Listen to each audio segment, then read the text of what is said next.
projet de la charte pour la paix et la réconciliation nationale sera désormais un document de référence pour renforcer la morale république, une boussole pour une meilleure conduite sociale et un guide pour une gouvernance vertueuse. Remis officiellement hier au président de la transition, le général d'armée Assimi Goïta fonde beaucoup sur le peuple pour l'application effective de la charte après sa promulgation. Bonne perspective économique dans la zone UEMOA. Le Mali se réjouit de la récente décision de diminution du taux directeur de la Banque centrale à 0,25%, une baisse appréciée par le ministre de l'économie et des finances ce mardi lors de la deuxième réunion annuelle du Conseil national de crédit tenu au siège de la BCEAO à Bamako. Toutes les dispositions sont prises afin de fournir correctement le marché malien en ciment. Le ministre de l'Industrie et du Commerce a rencontré hier les acteurs de la filière ciment, les promoteurs d'usines, les distributeurs et les quincailliers. Moussa Alassane Diallo entend ainsi matérialiser les instructions du président de la transition.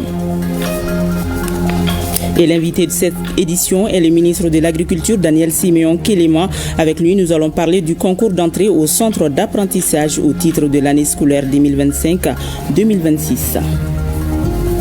Bonsoir, monsieur le ministre. Bonsoir. Je reviens vers vous dans un instant. Le temps, voilà. Nous sommes mercredi, donc 23 juillet 2025. Mesdames et messieurs, bonsoir et bienvenue. Le Conseil des ministres s'est réuni ce matin dans sa salle de délibération au palais de Koulouba sous la présidence du général d'armée Assimi Goïta, président de la transition, chef de l'État. Après examen des points inscrits à l'ordre du jour, le Conseil a adopté des projets de textes, procédé à des nominations et entendu des communications. Mahamadou Kone, bonsoir. Bonsoir, Barakissa Ouattara. Le contenu du communiqué du Conseil, c'est avec vous. Mesdames et messieurs, bonsoir. Au chapitre des mesures législatives et réglementaires sur les rapports du ministre des Affaires étrangères et de la coopération internationale, le Conseil des ministres a adopté des projets de texte relatifs à la ratification de l'accord de prêt, l'accord de financement du projet d'amélioration de la connectivité et de la résilience des infrastructures routières signé à Bamako le 21 juillet 2025 entre le gouvernement de la République du Mali et l'Association internationale de développement. Par cet accord de financement, l'Association internationale de développement octroie au gouvernement de la République du Mali un prêt d'un montant de 133 milliards 356 58 100 francs CFA pour le financement du projet d'amélioration de la connectivité et de la résilience des infrastructures routières. La réalisation du projet, objet du présent financement, permettra d'améliorer la connectivité résiliente au climat des corridors routiers prioritaires du Mali à travers, entre autres, la construction de la route Sandaré-Diema, la réhabilitation de salles de classe, de centres de santé, l'amélioration de 200 km de routes rurales dans les zones couvertes par le projet et la conduite d'études techniques pour la réhabilitation du tronçon Douanza-Gao. Au chapitre des mesures individuelles, le Conseil des ministres a procédé à des nominations. La liste nominative des intéressés est disponible sur le site web du secrétariat général du gouvernement www.sgg-mali.ml et dans le journal L'Essor. Au chapitre des communications 1, le ministre de la Justice et des Droits de l'Homme, garde des Sceaux, a informé le Conseil des ministres de la participation du Mali à la deuxième réunion extraordinaire du comité ministériel du groupe intergouvernemental d'action contre le blanchiment d'argent en Afrique de l'Ouest, tenu le 19 juillet 2025 à Accra, au Ghana.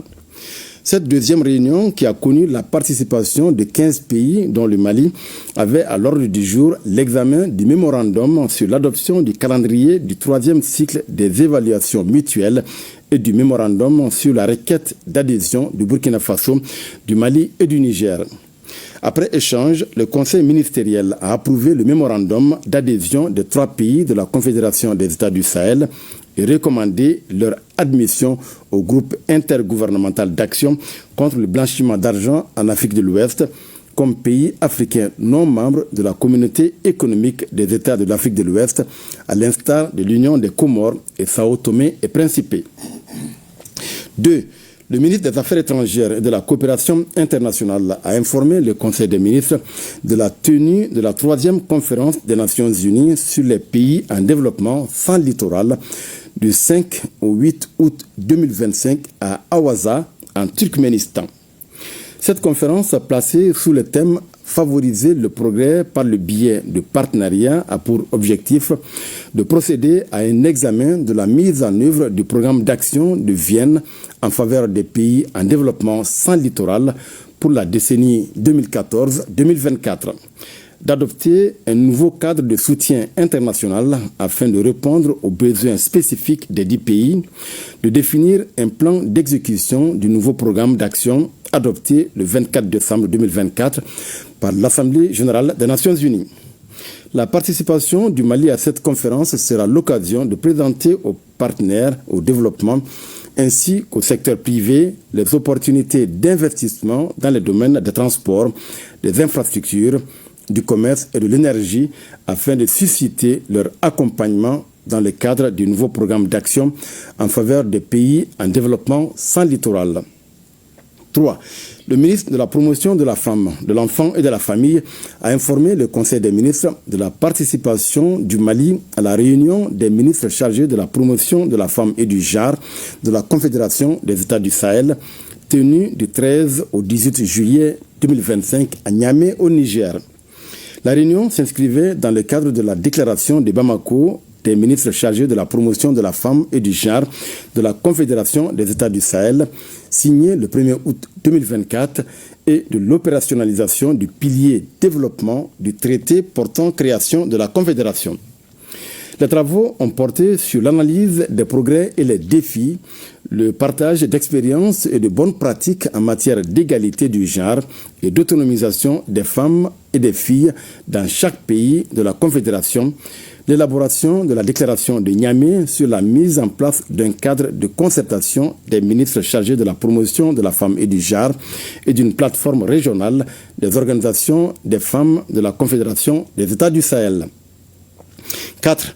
Le ministre de l'Industrie et du Commerce a informé le Conseil des ministres de la participation du Mali à l'Expo universelle Osaka 2025 au Japon. Le thème central de cette édition est « Concevoir la société du futur, imaginer notre vie de demain ». Chaque exposition s'articule autour d'un thème qui lui est propre et vise à impacter le progrès humain de façon durable. L'objectif de la participation du Mali est de promouvoir l'offre de besoins, de biens et services maliens à travers les réunions et rendez-vous d'affaires prévus. Par ailleurs, la participation du Mali à cette exposition sera l'occasion de renforcer les liens de coopération entre le Japon et les autres pays participants en vue d'explorer de nouveaux modes de coopération économique. 5. Le ministre de l'Urbanisme, de l'Habitat, des Domaines, de l'Aménagement du territoire et de la population a informé le Conseil des ministres de l'organisation de la première édition du Salon malien de l'architecture et de la construction SAMAC 2025, prévu du 31 juillet au 3 août 2025. Cette initiative de l'Ordre des architectes du Mali s'inscrit dans la dynamique d'une réflexion structurée autour du secteur du bâtiment et de l'aménagement urbain afin de promouvoir des approches de conception intégrant l'efficacité énergétique, la valorisation des ressources locales, l'accessibilité économique ainsi que l'adaptation aux conditions climatiques extrêmes. Cette première édition organisée sous les signes de l'intégration pour un développement urbain durable de la Confédération des États du Sahel a pour thème « Approche architecturale du développement durable au Mali, rôle des professionnels face aux enjeux climatiques et économiques contemporains ». Le salon sera un cadre de rencontres et d'échanges interprofessionnels pour rechercher, comprendre et proposer des solutions innovantes à intégrer dans la construction afin de bâtir durablement, s'adapter au changement climatique et réaliser des villes pour tous. 6. Le ministre de l'Environnement, de l'Assainissement et du Développement durable a informé le Conseil des ministres du lancement officiel de la 31e édition de la campagne nationale de reboisement prévue le 26 juillet 2025 au parc de Sofa. Dans un contexte de pression multiple exercée sur les écosystèmes, la campagne nationale de reboisement constitue un moment fort de la mobilisation nationale en faveur de la lutte contre la désertification, la restauration des terres dégradées et la préservation du patrimoine forestier. Cette campagne est également un vecteur important de sensibilisation environnementale, de participation citoyenne et de promotion de l'éducation environnementale. L'édition 2025 a pour objectif la production de 11 384 716 plants, le reboisement de 5 876 hectares, la récupération de 385 156 hectares de terres dégradées. B. De la participation du Mali à la 20e session ordinaire de la conférence ministérielle africaine sur l'environnement tenue du 14 au 18 juillet 2025 à Nairobi, au Kenya.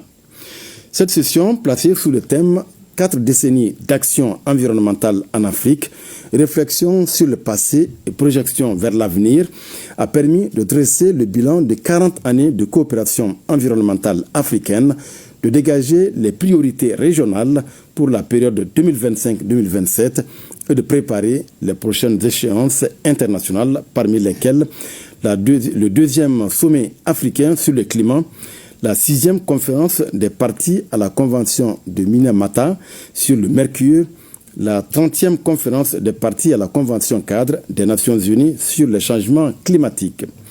En marge des travaux, le ministre chargé de l'Environnement a eu plusieurs rencontres bilatérales, notamment avec ses homologues du Burkina Faso, de la Mauritanie, du Tchad, du Sénégal, ainsi que les chefs de délégation du Niger et du Nigeria autour de l'organisation à Bamako du sommet des chefs d'État et de gouvernement de l'Agence panafricaine de la Grande Muraille Verte.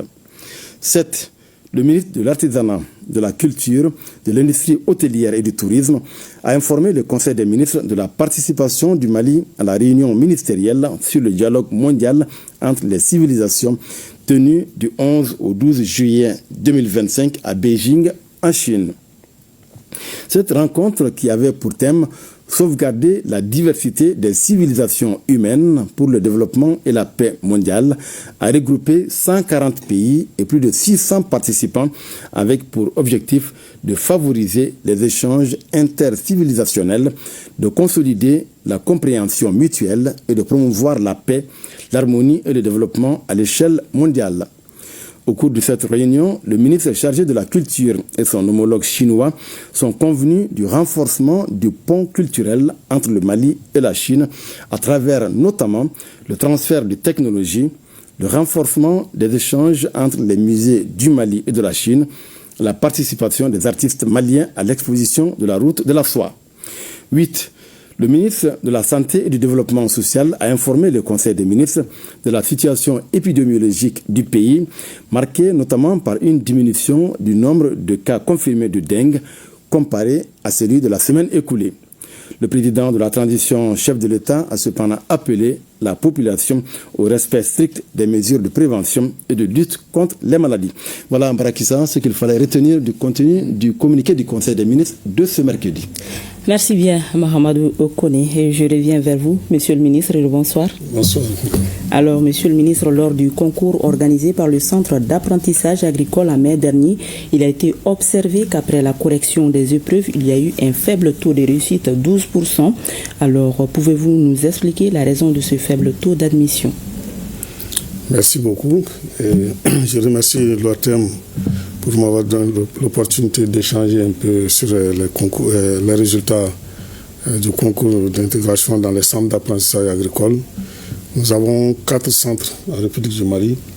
Le premier centre se trouve ici à Samanko, en région de Koulikoro, et le deuxième à Samé, dans la région de Kaï, le troisième à Djuro, au niveau de la région de Ségou, et Mpesoba, dans la région de Koutchala. Donc, chaque année, on recrute un effectif de 220 candidats pour les former au niveau de ces centres. Et les candidats ont le niveau DEF. C'est à partir du niveau DEF qu'on fait ce recrutement. Et pour leur permettre aussi de se familiariser avec la profession agricole, et de se préparer comme futur agent d'encadrement et d'appui conseil. Donc cette année, on a organisé le concours dans les mêmes conditions au niveau des centres de Kayi, Koulikoro, Sikasso, Ségou, Mopti, Tombouctou, Gao et le district de Bamako. Et cela en étroite collaboration avec le ministère de l'Éducation nationale à travers les académies d'enseignement au niveau des capitales régionales. Donc le résultat, après, on a eu 1406 candidats inscrits, dont un effectif de 539 filles. Et les candidats qui se sont présentés, ils sont au nombre de 1179. Et après la correction, on s'est rendu compte que le taux, comme vous l'avez annoncé tout à l'heure, est environ de 12%. Donc il y a 27 candidats qui ont une moyenne supérieure ou égale à 10. Et ce sont eux qui sont déclarés admissibles. L'effectif est de 27. Et sur ces 27 aussi, nous avons un diplôme du DEF qui n'est pas conforme. Donc le résultat final, pour le moment, c'est 26. Ils sont 19 garçons et 6 filles. D'accord. Alors, quand prévoyez-vous d'organiser un second concours afin de combler cette lacune et comment ça va se dérouler? Donc, si vous constatez, il y a un manque à gagner de 194 candidats. Et le président de la transition, chef de l'État, a instruit, en tout cas, que le système de repêchage qui existait dans le temps, par le passé, on puisse mettre fin à ce système de repêchage. Avant, on repêchait même ceux qui n'avaient pas la moyenne, ils étaient repêchés jusqu'à atteindre l'effectif de 220. Pour cette année, le président a décidé de mettre fin à ce processus et qu'on puisse pouvoir en tout cas les centres avec des candidats qui ont la moyenne sinon supérieure à 10.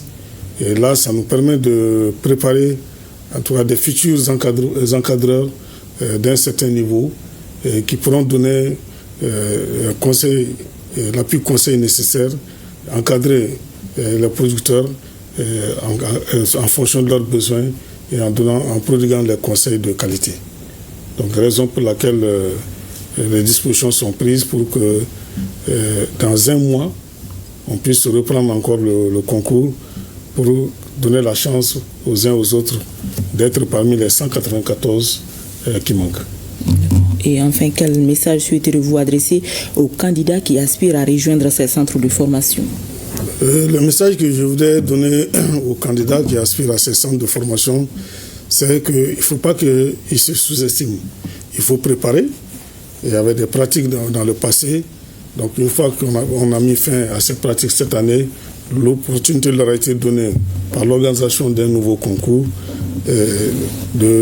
donc à préparer le concours pour se dire que le système de repêchage ne se fera plus.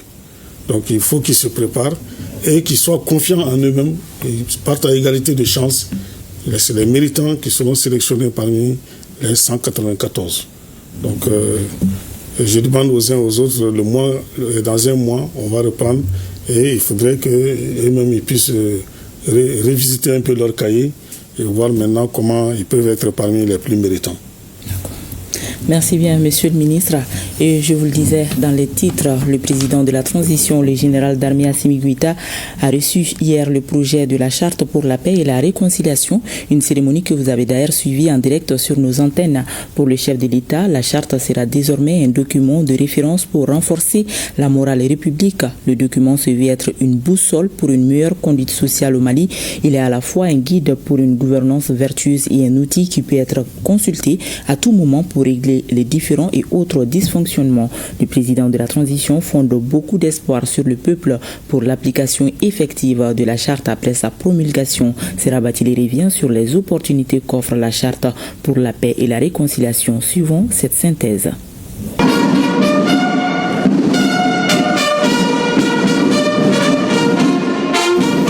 Les mardi de grandes décisions pour le Mali. Ce 22 juillet 2025 en était un pour les annales de l'histoire. Une nouvelle voie tracée, inspirée et focalisée sur les valeurs d'antan. La charte pour la paix et la réconciliation nationale, c'est l'arme du Mali contre les conflits sociaux initiée par le président de la transition, le général d'armée Assimi Goïta, par le Mali et pour le Mali donc.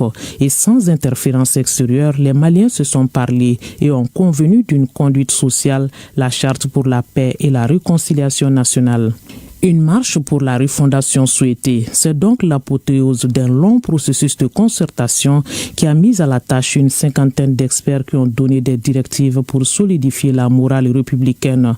Le temps est venu de surmonter les divisions pour construire un avenir de paix avec ce levier puissant proposé par toutes les sensibilités du Mali. Elle peut être consultée à tout moment par qui de droit pour bien réguler la société en se remémorant tout simplement. En somme, la Charte nationale pour la paix et la réconciliation nationale reflète la volonté du peuple malien de surmonter les divisions et de construire, dans un élan solidaire unique, un avenir de paix, de sécurité, de cohésion sociale et de vivre ensemble, favorisant un développement économique et social harmonieux.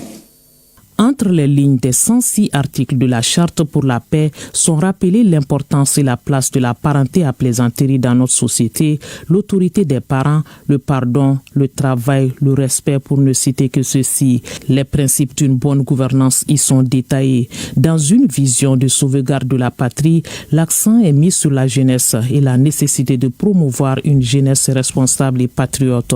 Elle met en exergue certaines valeurs partagées de la nation, la conscience professionnelle, le dialogue, la dignité, l'honneur, l'hospitalité, l'humanitude, l'humilité, la loyauté, le multilinguisme, le pardon, le patriotisme, le respect des aînés, la solidarité, la tolérance, le travail et la vertu.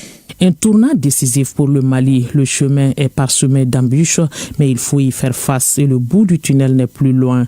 Une conviction présidentielle. Le chef de l'État est revenu sur l'intérêt pour les Maliens de se parler entre eux pour laver le linge sale en famille. Cette initiative a été une réussite avec des résultats probants, mais la suite est d'une grande importance. L'approche participative ainsi imprimée au processus de dialogue a permis de recueillir les préoccupations des différents acteurs, mais également d'aborder des sujets d'intérêt global qui engagent la vie de l'État et de la nation. Parmi les domaines analysés, nous pouvons citer la gouvernance, l'éducation aux valeurs, la culture, la justice, l'éducation, la lutte contre la corruption, la gestion des ressources naturelles, les médias, la jeunesse, la paix, la défense et la sécurité. En recevant le projet de charte pour la paix et la réconciliation nationale, je demeure convaincu que l'espoir est largement permis pour l'accomplissement du rêve collectif des Maliens de bâtir un avenir de paix, de réconciliation et de cohésion sociale. Nous devons sans réserve ni blocage et contribuer à l'avènement de cette nouvelle lueur d'espoir appelée à illuminer nos cœurs et nos esprits et à redonner au Mali toute sa splendeur sociale d'antan, faite d'humanisme, de solidarité et de paix. Et le président de la transition d'ajouter son espoir de voir la charte servir de guide dans les institutions au niveau des autorités traditionnelles, par la société civile et par chaque citoyen en quête d'un Mali apaisé et uni. Je forme le vœu que la charte serve comme un document de référence à toutes les composantes de notre nation et à toutes les institutions publiques pour toutes les actions concourant à la paix, à la réconciliation et à la cohésion sociale et au vivre ensemble. Le Mali, engagé dans la refondation, grande œuvre nationale et salvatrice, a besoin de tous ses enfants, la paix, la réconciliation et la cohésion nationale sont les conditions sine qua non pour la vie harmonieuse en société et la réalisation des actions de développement socio-économique. Nous devons désormais faire vivre cette charte non comme un texte figé, mais comme une boussole vivante pour bâtir ensemble le Mali croix. Un appel à l'union sacrée autour de la patrie pour ne pas laisser la place à la division. À ceux qui sont tombés pour sauver cette même patrie, le chef de l'État a consacré le préambule de son discours en faisant observer une minute de silence en leur mémoire. Une expression de reconnaissance du sacrifice ultime pour la nation Mali. Nous restons avec les institutions de la République. Le Premier ministre de l'Administration territoriale et de la décentralisation, le général de division Abdoulaye Maïga, a reçu une délégation de responsables de la société B2Gold conduite par son senior vice-président. Les responsables de la société minière canadienne opèrent à Fekola dans le cercle de Kenyeba. Ils sont venus partager avec le chef du gouvernement les projets de l'entreprise. Il s'agit entre autres du projet souterrain de Fekola, du projet régional d'exploitation d'or ainsi que la réalisation de la phase 2 de la ferme solaire. Le Premier ministre a félicité la société B2Gold pour son esprit de solidarité et sa détermination à investir au Mali. B2Gold qui intervient au Mali depuis 2015 emploie de nos jours 4200 personnes et a déjà produit 4 millions d'onces d'or. Nous vous proposons d'écouter les seniors vice-présidents de B2Gold, Bill Little, au micro de Mamari Kouni et Aliou Touri. Aujourd'hui, nous avons eu l'opportunité de parler avec le Premier ministre du projet Fekola et du projet d'expansion autour de Fekola concernant cette mine. Bien entendu, nous avons parlé de l'ensemble des problématiques qui nous affectent, que ce soit par rapport à nos relations avec les problèmes qui peuvent y avoir des mineurs artisanaux, les relations avec notre comité syndical, le développement de l'emploi, l'expansion justement de la mine de Fekola. Cette réunion était plus vraiment un résumé de ces points, car nous avons eu l'occasion également d'avoir des réunions avec le ministre des Mines et avec le ministre des Finances. Je dois dire que toutes les réunions que nous avons eues cette semaine ont été très productifs, très ouverts, très transparents et constructifs. Et nous avons réitéré la position et le fait que ce type de réunion avec le Premier ministre et avec le ministre des Mines sont vraiment très importants et nous permettent vraiment de réitérer à l'ensemble de nos actionnaires à quel point le Mali reste une très bonne destination pour investir. Et nous sommes très heureux de continuer à avoir notre activité au Mali. Le Premier ministre nous a vraiment soutenus, nous a remerciés pour notre présence, nous a soutenus dans notre activité et a dit qu'il ferait tout ce qui est en son pouvoir pour améliorer et pour nous aider à trouver des solutions aux quelques points que nous avons discutés. Bonne perspective économique dans la zone de l'Union économique et monétaire ouest-africaine UEMOA. Le Mali se félicite de la baisse du taux directeur de la Banque centrale des États de l'Afrique de l'Ouest, BCAO, une diminution à hauteur de 0,25 points. Cette appréciation a été faite par le ministre de l'économie et des finances ce mardi lors de la deuxième réunion annuelle du Conseil national du crédit tenu au siège de la BCAO à Bamako. Les acteurs ont également abordé la politique de financement des micro, petites et moyennes entreprises maliennes. Les informations sur le crédit, les précisions avec Sédou Traoré et Sidi Moribo Dambili. La deuxième réunion annuelle sur le Conseil national du crédit a essentiellement informé les acteurs du secteur économique du Mali des indicateurs de croissance enregistrés dans les zones de l'UEMOA, ainsi que les défis auxquels font face les micro, petites et moyennes entreprises, sans oublier le point sur les opérations d'accès au crédit, à savoir les projets d'interopérabilité. Déjà, le Mali se réjouit de la récente décision du comité politique monétaire qui a abaissé le taux directeur de la Banque centrale à 0,25%. Cette décision du comité de politique monétaire a été soutenue essentiellement par la bonne tenue de tous les indicateurs de performance économique de la zone. On a fait donc un point sur ces performances, notamment le taux de croissance qui est attendu de l'ordre de 7% dans la zone, un taux d'inflation qui est en baisse et qui se situe environ à 2,7% dans la zone, et des déficits budgétaires dans une moyenne de 4,7% dans la zone.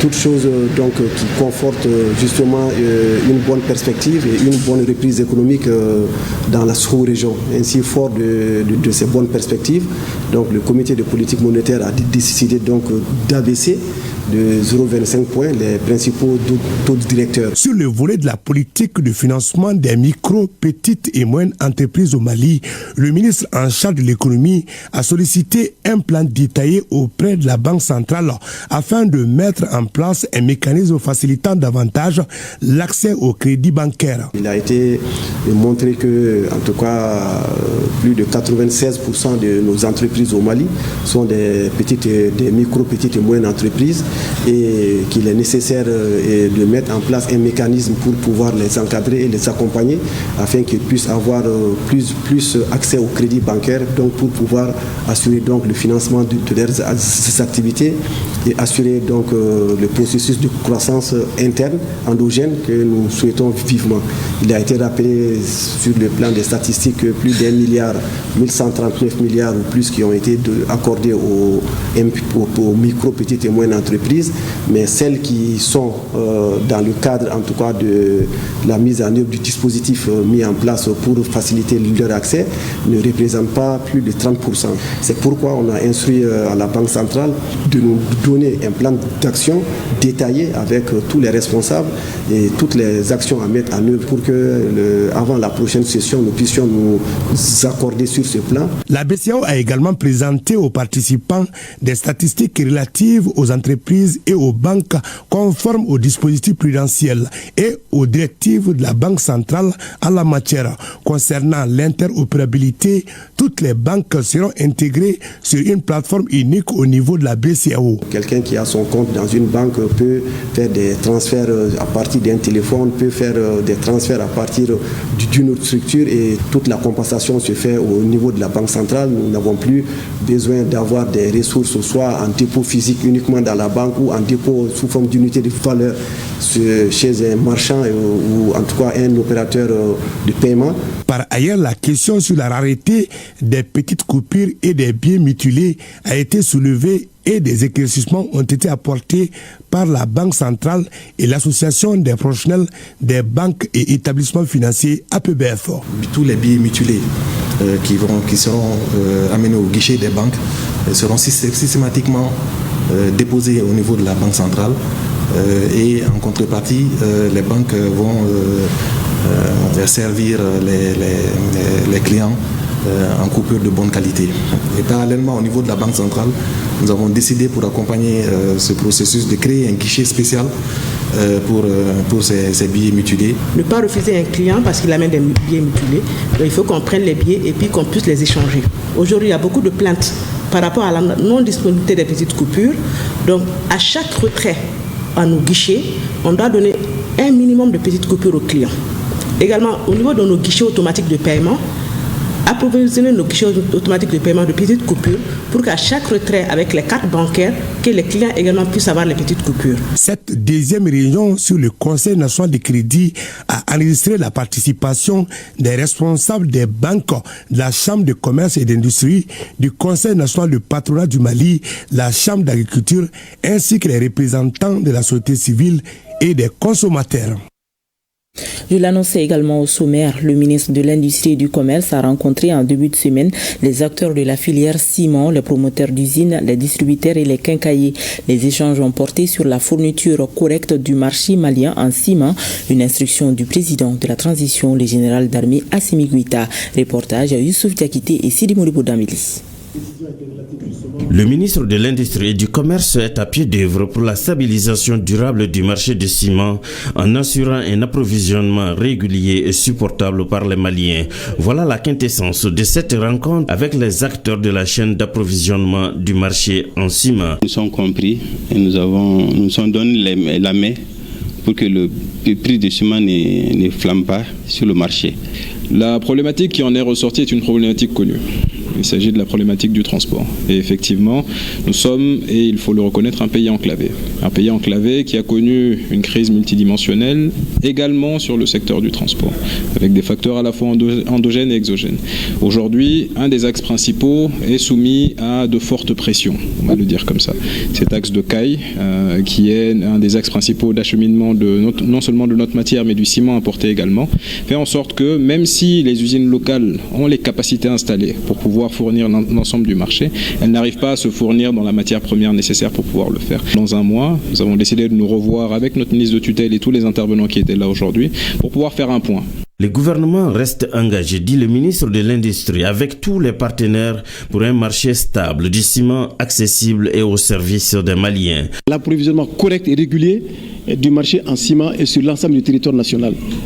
Cette démarche s'inscrit dans la mise en œuvre de l'axe 3 de la lettre de cadrage adressée à Monsieur le Premier ministre, chef du gouvernement, le général de division Ablaye Mega, par le président de la transition, chef de l'État, le général d'armée Assimi Goïta, est relatif à la satisfaction des besoins fondamentaux des populations. Alors, trois conclusions principales ont résulté de nos travaux. La première conclusion, c'est toutes les difficultés liées à l'approvisionnement des usines en matières premières. Le deuxième facteur qui a pesé et qui a perturbé la chaîne d'approvisionnement des marchés en ciment au cours des derniers mois, c'est toutes les questions liées au transport. La mise en œuvre des mesures prises par le gouvernement et que le gouvernement assume par rapport à la régularisation des camions hors normes et hors gabarit, s'est traduite aussi par une augmentation, par une flambée des prix du transport. Toute chose qui a perturbé les coûts de production et des importateurs et des usines de production du ciment. Et enfin, la troisième chose que nous avons observée, c'est de dire aussi toutes les questions liées aux maîtrises du prix sur les marchés. Un mois est donc donné pour aller à la solution durable au bénéfice de l'ensemble de la population malienne. Le Mali et la Chine magnifient leur coopération qui date des premières heures de l'indépendance de notre pays. L'Empire du Milieu a célébré hier le 98e anniversaire de la fondation de l'Armée populaire de libération de la République populaire de Chine. La représentation diplomatique chinoise a organisé une réception pour célébrer la victoire de l'armée de la guerre de résistance du peuple chinois contre l'agression japonaise et la guerre mondiale antifasciste. Reportage Ibrahim Kaoukonate et Aruna Diarra.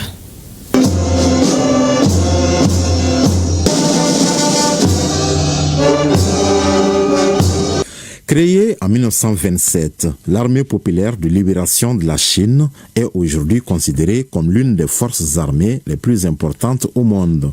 Elle incarne la souveraineté, la stabilité et l'engagement du peuple chinois à défendre l'intégrité territoriale et la paix. Entering the new era under the guidance of Xi Jinping's thought on strengthening the military. À l'entrée dans la nouvelle ère, sous la direction de la pensée de Xi Jinping sur l'armée, l'édification des forces armées est entrée dans une nouvelle phase. L'armée chinoise s'efforce activement de promouvoir le développement centré sur la qualité, de renforcer sur tous les plans ses centenaires militaires et ses préparations au combat ainsi que sa gouvernance. Depuis 1960, le Mali et la Chine entretiennent des relations de coopération, d'amitié et de fraternité. La Chine et le Mali sont toujours partenaires sincères. Lors du sommet 2024 du Forum sur la coopération sino-africaine, FOCAC, les deux chefs d'État ont conjointement décidé de porter les relations sino-maliennes au niveau stratégique. Le mois dernier, la réunion ministérielle de suivi du FOCAC s'est déroulée en Chine. Le président Xi Jinping a adressé une lettre de félicitations annonçant solennellement que la Chine appliquera le traitement de tarifs douaniers zéro couvrant 100% de produits en provenance de tous les 53 pays africains. Actuellement, la Chine et le Mali se trouvent tous à une étape cruciale du renouveau national. Le général de corps d'armée Sadio Kamara, ministre de la Défense et des anciens combattants, a transmis le message des autorités de la transition. En cette circonstance solennelle, je voudrais Au nom du président de la transition, chef de l'État, son Excellence le général d'armée Assimi Goïta, et celui du peuple malien, adressé au président de la République populaire de Chine, son Excellence Xi Jinping, et à son peuple, mes cordiales félicitations pour cette étape historique, symbole de discipline, de dévouement et de souveraineté nationale. Nous nous félicitons de la très bonne coopération militaire qui existe entre la Chine et le Mali. Cette coopération, ancienne et dynamique, est le fruit d'une vision commune, fondée sur le respect mutuel, la solidarité et la volonté de bâtir des armées fortes, garantes de stabilité et de développement. Depuis la fin des années 70, la Chine s'est imposée comme un partenaire stratégique et privilégié du Mali en matière de défense. Le vernissage de l'exposition photo sur les exploits des militaires chinois a mis fin à la cérémonie. Les membres du CNCR-ANR ont eu cet après-midi une séance de travail avec le ministre de l'Agriculture, Daniel Siméon Kéléman, sur la mise en œuvre des recommandations des Assises nationales de la refondation. Il ressort des échanges que beaucoup d'avancées sont enregistrées et les défis sont énormes. Le reportage de Mamadou Fani. L'agriculture est un secteur stratégique pour l'émergence du Mali. Lors des assises nationales de la refondation, des recommandations fortes avaient été faites pour développer le secteur. C'est pour comprendre la mise en œuvre de certaines de ces recommandations que les membres du CNCR-ANR ont échangé avec le ministre de l'Agriculture. Il y en avait 14 recommandations, mais nous avons visé aujourd'hui une recommandation précise qui était celle concernant la transformation de l'ensemble des produits agricoles au niveau du Mali ici. Parce que c'est en transformant les produits chez nous que nous allons faire la valeur ajoutée. Et c'est en cela que nous allons contribuer à une émergence des agriculteurs, parce que toutes les productions qu'ils vont faire, que ce soit le coton, que ce soit le maïs, que ce soit le sésame, l'arachide, donc toutes ces productions devraient être transformées.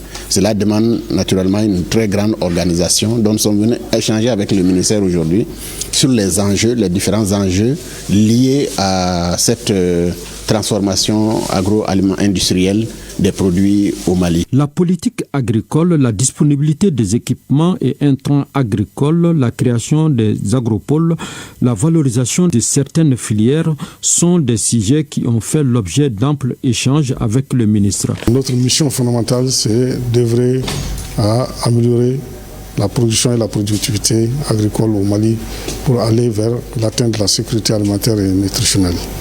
Et toutes les actions qui sont prévues et les préoccupations qui sont prévues dans les documents doivent nous permettre d'aller à ce niveau.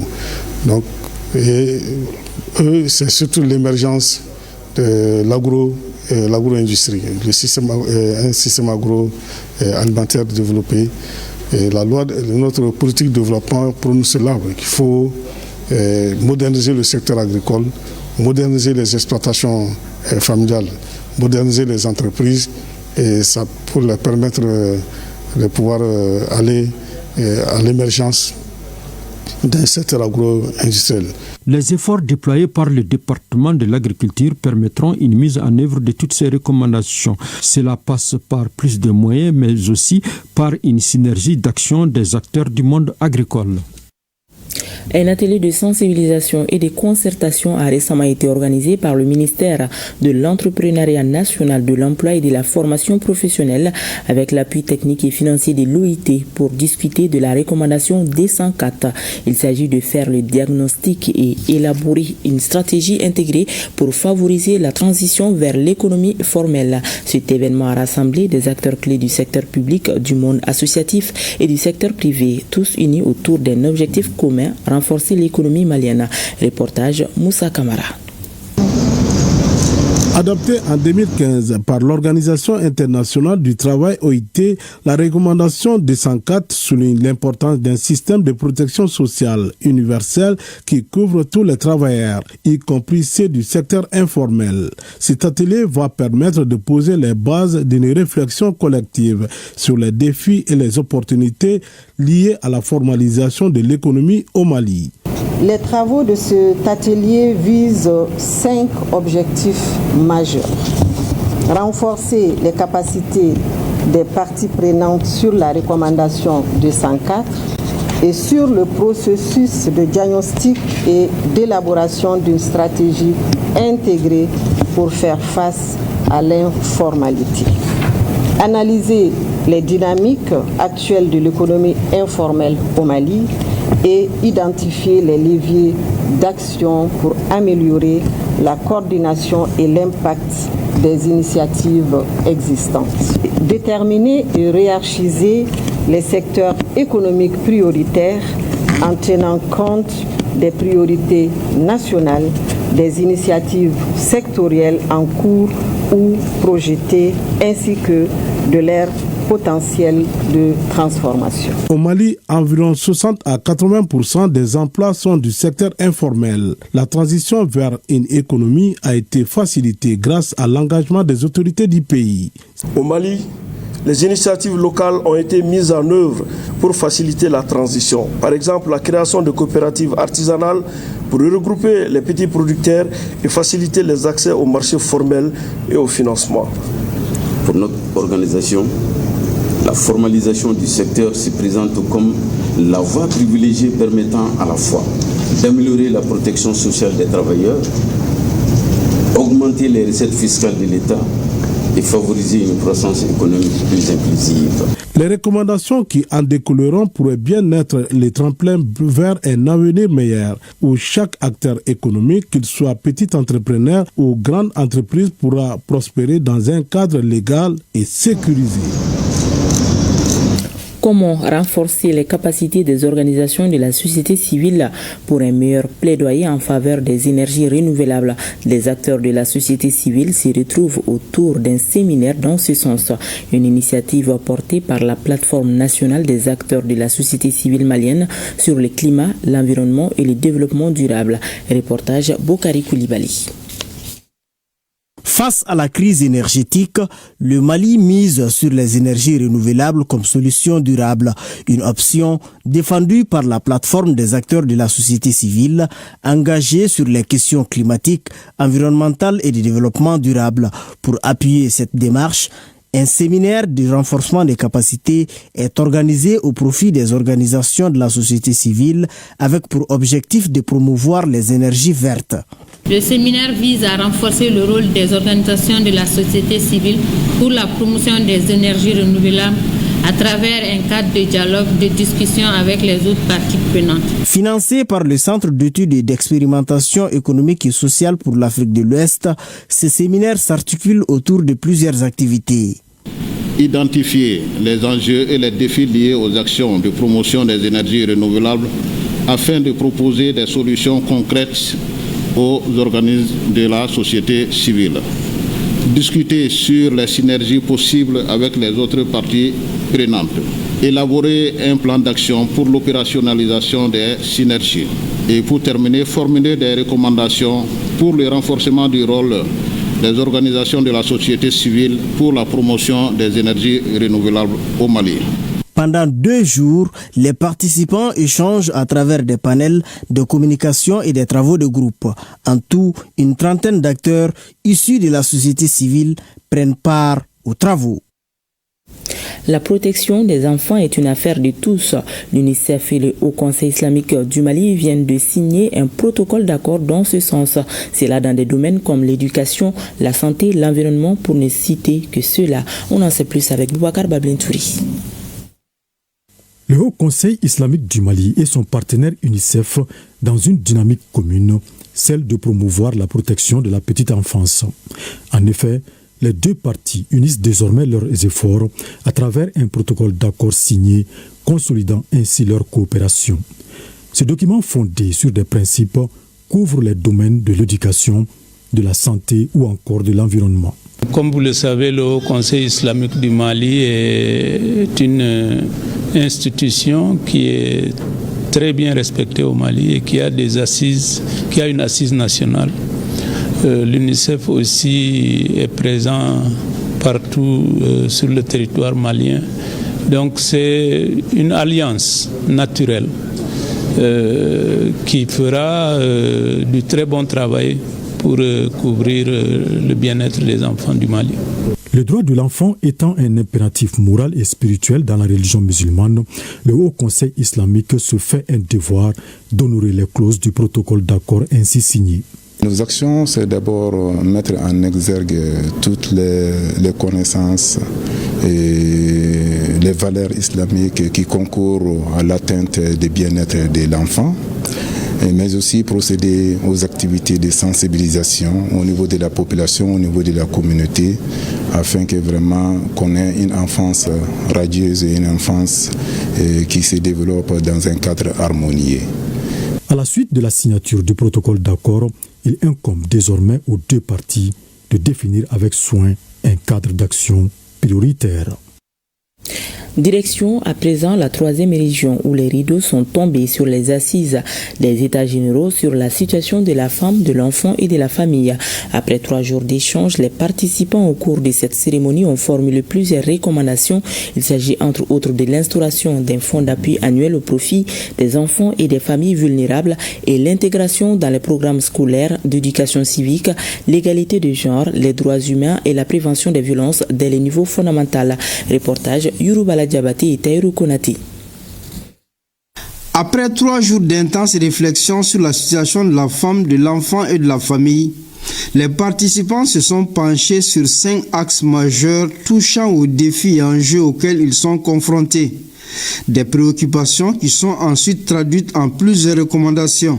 Établir et soutenir des centres d'alphabétisation féminin, incluant les centres d'autopromotion, pour lutter contre l'analphabétisme et promouvoir l'autonomisation à travers l'accès à l'éducation. Instaurer un fonds d'appui annuel au profit des enfants et des familles les plus vulnérables. Intégrer dans les programmes scolaires d'éducation civique. La partie principale qui a retenu mon attention, c'est surtout ce qui concerne la promotion et la protection de l'enfant. Généralement l'enfant sikasoa. Et j'espère qu'au terme de ces 3 jours d'atelier, les recommandations fortes qui ont été vraiment inscrites à l'ordre du jour pourront notamment contribuer à l'amélioration de la situation de l'enfant sikasoa. Les états généraux sur la situation de la femme, de l'enfant et de la famille est un cadre de réflexion pour les acteurs de poser les diagnostics réels et de trouver les vraies solutions. L'accès de la femme rurale à la terre qui a été prise en compte et avec les actions du changement climatique. Ensuite, les problèmes de pension des femmes. Nous venons d'être témoins des recommandations pertinentes qui viennent d'être formulées par Sikaso et qui vont bien entendu alimenter l'ensemble des recommandations qui se feront à Bamako. Les états généraux s'achèvent sur une note d'espoir avec des recommandations fortes qui, si elles sont suivies d'effet, pourraient améliorer durablement les conditions de vie des femmes, des enfants et des familles en région de Sikasso. Dans la région de Koutchala, les réalisations du projet régional d'appui au pastoralisme au Sahel, PRAPS 2, profitent bien aux communautés. C'est le constat fait par une émission du projet sur le terrain. Ces réalisations s'articulent autour de la construction d'infrastructures modernes, la formation, l'appui conseil en matière d'élevage et de gestion des activités génératrices de revenus, toutes choses qui contribuent à booster l'économie locale et l'autosuffisance alimentaire. Reportage Brima Koni et Amadou Dolo. Une mission de communication du projet d'appui au pastoralisme au Sahel PRAPS 2 sillonnant les sites du projet est allé voir la ferme de B. Camara à Wolossou. Cet éleveur dispose de plus de 5 hectares de culture fourragère lui permettant de produire 205 litres de lait par jour. Les activités de B. Camara sont soutenues par le PRAPS 2 à travers la construction d'un étable et l'appui conseil. à M. Dio. Le PRAPS m'a donné 49 millions pour la construction de cette étable. Il m'a aussi formé en matière d'élevage et de culture fourragère. Que Dieu bénisse le PRAPS. La nouvelle direction régionale des services vétérinaires en construction sur financement du PRAPS 2 a reçu la visite de la mission. Non loin de ce chantier, la coopérative Sigida Nono ayant reçu un financement de 7 millions de francs CFA apprécie la qualité de l'intervention du projet. Le financement doit être fait en 2 tranches. Une première tranche de 40% et une deuxième tranche de 60%. Donc avec la première tranche, c'est surtout l'achat d'emballage personnalisé. Nous voulons juste que les produits de Sigida Nono soient personnalisés au nom de la coopérative Sigida Nono. Nous sommes au nombre de 37 membres coopérateurs et nous procédons à l'achat des emballages, la collecte, la transformation et la commercialisation du lait local. Le projet PRAPS vient à renforcement de la production de Sigida Nono. Le PRAPS 2 a donné de l'argent à 150 personnes pour des activités génératrices de revenus. Certaines d'entre elles ont investi dans l'élevage et d'autres dans l'aviculture ainsi que la production de l'aliment bétail. Le PRAPS 2 a réalisé un parc de vaccination à Ngunchina, un système hydraulique pastoral amélioré à Seydoubougou. Ces infrastructures constituent une réponse à des difficultés antérieures et permettent ainsi de booster l'économie locale. En plus de ces infrastructures, nous avons reçu aussi une quantité importante d'ovipestes. Les vétérinaires titulaires de mandat sanitaire ont bénéficié d'un appui en carburant. C'est le lieu quand même de dire merci au PRAPS. Il y a eu en tout cas la mise en œuvre de beaucoup de travaux, notamment sur creusement également des mares, mais également des renforcements des capacités à travers les projets innovants. Il y en a beaucoup et les travaux sont toujours en cours. Placé sous la tutelle du ministère de l'Élevage et de la Pêche, le PRAPS 2 est financé par la Banque mondiale et le gouvernement du Mali. La ville de Nara est en chantier et le gouverneur de la région veille à la bonne exécution des travaux de ces bâtiments publics en réhabilitation. Le général de brigade Amara Doumbia a à cet effet visité 4 chantiers, une visite suivie par Idrissa Keita. Cette visite du gouverneur de Nara sur les chantiers des bâtiments publics en réhabilitation a commencé par les piédataires et son annexe. Composé de 11 chambres, 3 salons, des terrasses ouvertes, 9 toilettes, ici les infrastructures n'attendent que le remblage de certaines parties de la cour et le nettoyage complet pour être opérationnels. Pour s'imprégner du niveau d'exécution des travaux, le chef de l'exécutif régional a échangé avec les techniciens. C'est des bâtiments administratifs qui s'étaient vétustes, délabrés et qui sont en état de réhabilitation. Les travaux à ce niveau sont à peu près à 95%, le taux d'avancement de ces travaux. Et il nous reste quelques réglages à faire pour aller à une réception définitive. Au niveau de la salle de conférence de la préfecture et du logement du sous-préfet, les travaux sont presque terminés et n'attendent que leur réception officielle. Les travaux avancent très vite et bien vrai qu'il y a quelques réserves quant à l'exécution de certaines parties, mais l'entreprise dit avoir pris bonne note et ces réserves-là seront levées. Et le pied-à-terre, avant on ne pouvait pas recevoir une grande délégation parce que c'était en état de délabrement. Mais aujourd'hui, c'est un pied-à-terre neuf que nous allons recevoir dans les jours à venir. Satisfait du taux global d'exécution physique des différents chantiers, le gouverneur a toutefois instruit à l'entreprise l'accélération des travaux pour la réception des bâtiments dans les délais prescrits. Ici, à Bamako, le club Toastmaster International a organisé un dîner gala pour la cérémonie de passation de charges entre le directeur sortant de la division 2 du district 94 du club et le directeur entrant. Les précisions avec Aliou Abdoulaye Touri. Ce dîner gala organisé par le club Toastmaster International célèbre la passation de charges entre le directeur sortant et le nouveau directeur entrant du club Toastmaster International. Le discours que j'ai eu tout à l'heure, c'est un discours rassembleur. Nous avons eu un mandat écoulé qui a connu beaucoup de turbulences. Il y avait eu des dispositions qui ont changé et ça nous a permis de savoir que nous avons une communauté entière. Nous avons constaté que nous avons des améliorations à faire parce que nous prenons la communication, nous prenons le leadership. Alors ce sont ces failles que nous avons détectées que nous allons essayer encore d'améliorer tout au long de ce mandat. Depuis sa création, le club Toastmaster International s'est engagé dans la formation de ses membres en art oratoire. Le parrain de cet événement est venu témoigner de toute sa gratitude. J'ai accepté parrainer cette mémorable soirée, une soirée importante. Et ce parrainage, je le dédie à l'ensemble de la presse malienne. Je tiens à adresser ma reconnaissance à l'ensemble des Toastmasters et leur dire que la presse malienne, à travers ma modeste personne, devient désormais un soutien pour vous, un compagnon pour vous.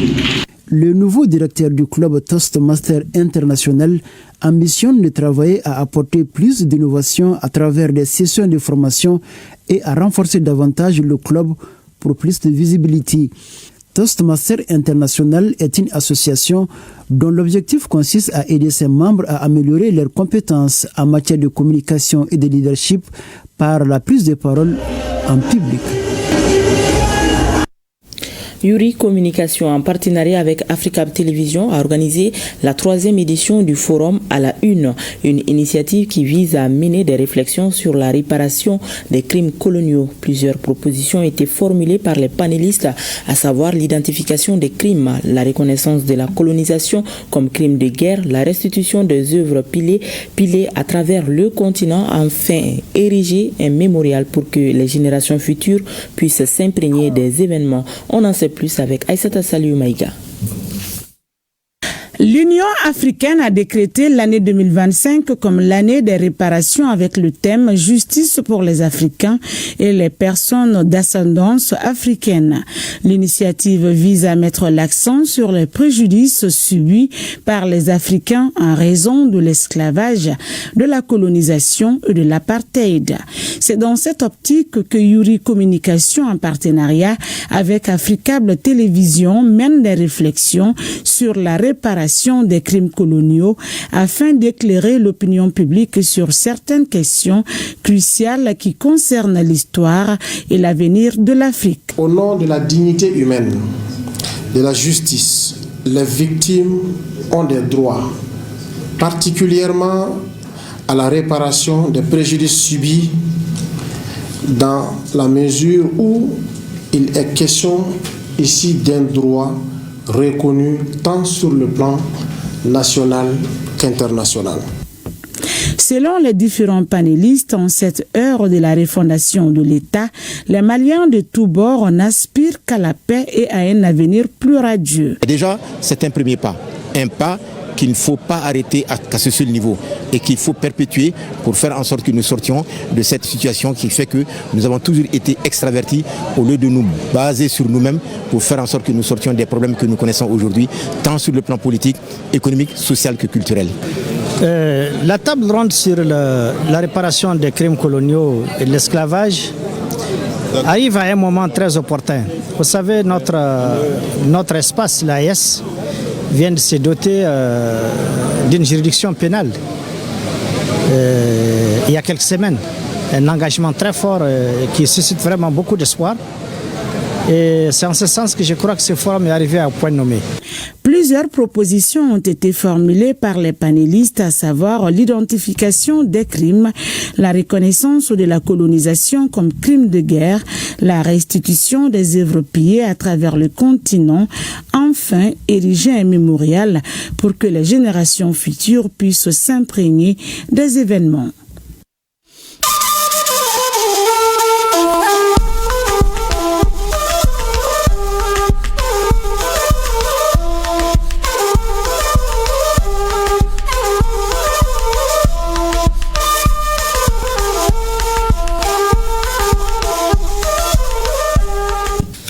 Au Niger, le ministre d'État, ministre en charge de l'Intérieur, a visité hier les centres de transit de l'OIM d'Agadez. À la tête d'une forte délégation, le général de division Mohamed Toumba est allé se rendre compte de la situation des migrants en transit à Agadez.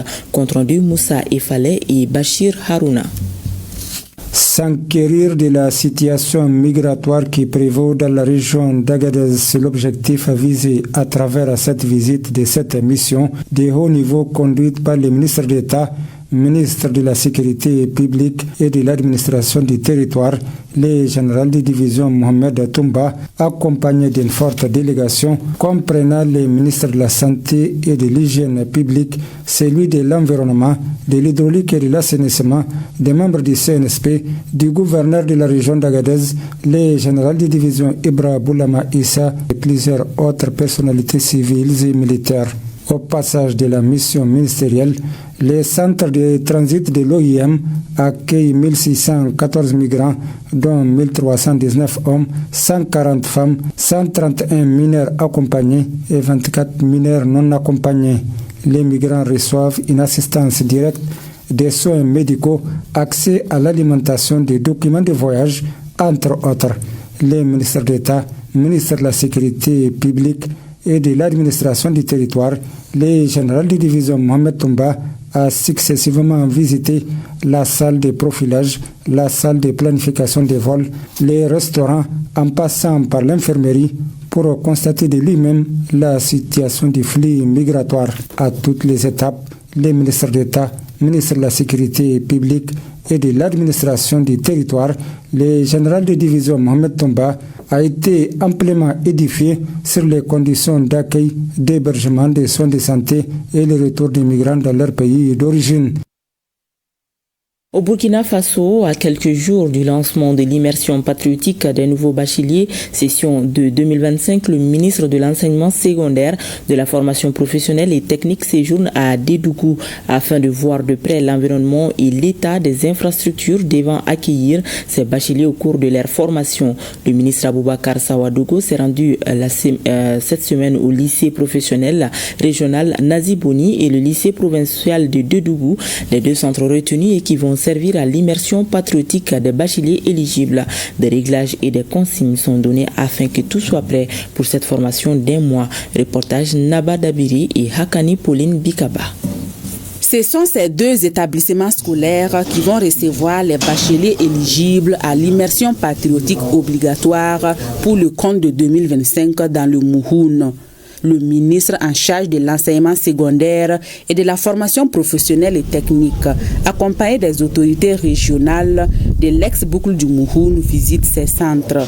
Après la visite, le ministre donne des orientations afin que tout soit prêt d'ici le 9 août pour recevoir les bacheliers du Mouhoun. Dans ces deux établissements, nous avons pu constater que nous avons des capacités, mais il y a quelques réglages aussi à faire. Il était important qu'on puisse expliquer aux responsables des établissements, parce que chaque responsable d'établissement va être le chef de centre. C'est à lui que tout le monde va s'adresser pour les différentes requêtes nécessaires. Et que ce soit la question des repas, que ce soit la question des dortoirs, que ce soit la question de la disponibilité du matériel. Donc il faut qu'ils prennent conscience très rapidement. Après cette visite, le ministre Aboubakar Sawadogo échange à bâton rompu avec les acteurs du monde de l'enseignement secondaire et de la formation professionnelle et technique de la région sur les réformes du système éducatif. Notre système est globalement un système d'enseignement général. Mais maintenant, on nous demande d'évoluer pour aller vers un enseignement scientifique, technologique et la formation professionnelle. Si on doit attendre d'avoir le personnel qui est spécialisé dans ça avant de le faire, on ne va jamais y arriver. Dans notre planification et selon les orientations qui nous ont été données, on souhaiterait qu'en 2050, ça veut dire dans 25 ans, on ait 60% de notre système qui soit dans l'enseignement scientifique, technologique et la formation professionnelle. Le premier responsable du département de l'enseignement secondaire a profité de son séjour à Dédougou pour donner le top de départ officiel de la composition des épreuves écrites et pratiques du brevet de qualification professionnelle BQP.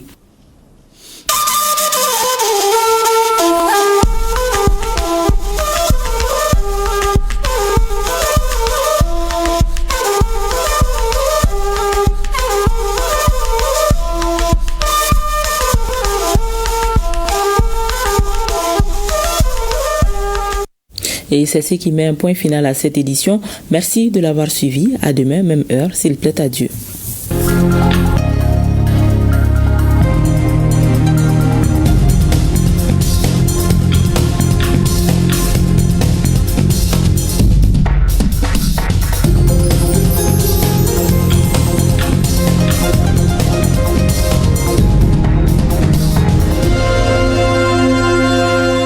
Viva!